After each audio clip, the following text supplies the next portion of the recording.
This 16th century map illustrates Northern Ireland's densely wooded terrain. For Elizabethan troops, pushing into this wilderness meant risking isolation. Deep within rebellious territory, Lord Berg constructed a remote outpost in 1597. Blackwater Fort was an eyesore meant to project royal power in a hostile landscape. In reality, the fort was a primitive earthwork. Winter floods routinely washed away sections of its dirt walls, leaving 150 men to fight off attacks just to collect firewood and fresh water. Blackwater Fort was a military liability. It lacked the reach to control the surrounding territory and required constant protection just to keep the garrison alive. The English prioritization of political symbols over military reality meant that this isolated outpost would eventually require a high-stakes rescue mission. By the winter of 1597, the garrison was starving and critically low on supplies. The most sound military decision was to evacuate the crumbling walls and retreat, but Queen Elizabeth and her council viewed the fort as a symbol of the crown. They concluded that abandoning it would result in a humiliating loss of face and ordered that it be held at all costs. The Irish leader, Hugh O'Neill, recognized this political stubbornness. He made a highly counterintuitive decision. He intentionally stopped trying to capture the vulnerable outpost. O'Neill realized the starving garrison was far more valuable to him alive.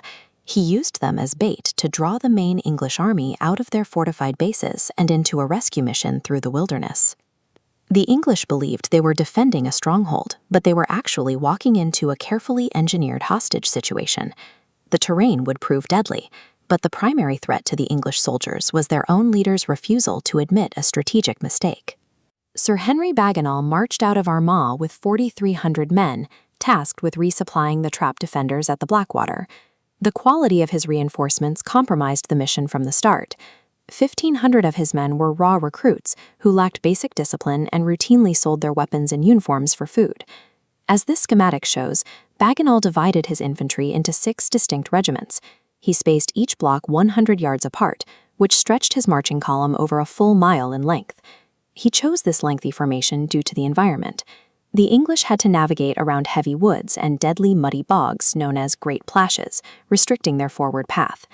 By attempting to steer his men clear of natural hazards, Bagenal forced his inexperienced army into a brittle, disconnected line. The moment the English column entered the restrictive woods, O'Neill triggered the ambush. The advancing unit slammed into a geographic choke point prepared by O'Neill, a flooded trench lined with sharp thorns bracketed by bogs. Unable to bypass the ditch and pinned under heavy crossfire, military order evaporated. Soldiers stumbled into peat bogs and neighboring cornfields in a desperate search for cover. Bagenal attempted to rally his men. He raised his helmet visor for a split second and was instantly shot in the face. The sudden death of the commander left the panicked relief force leaderless, and the mission collapsed into a slaughter. This historical engraving captures the chaos of the retreat. In the surrounding fields, the English suffered a devastating toll: 800 dead, 400 wounded, and 300 men who deserted to join the Irish rebels. The Yellow Ford was the heaviest military defeat the English had ever absorbed in Ireland. Shortly after the retreat, the outcome became even more futile. Starved of supplies, Captain Williams was forced to abandon Blackwater Fort anyway.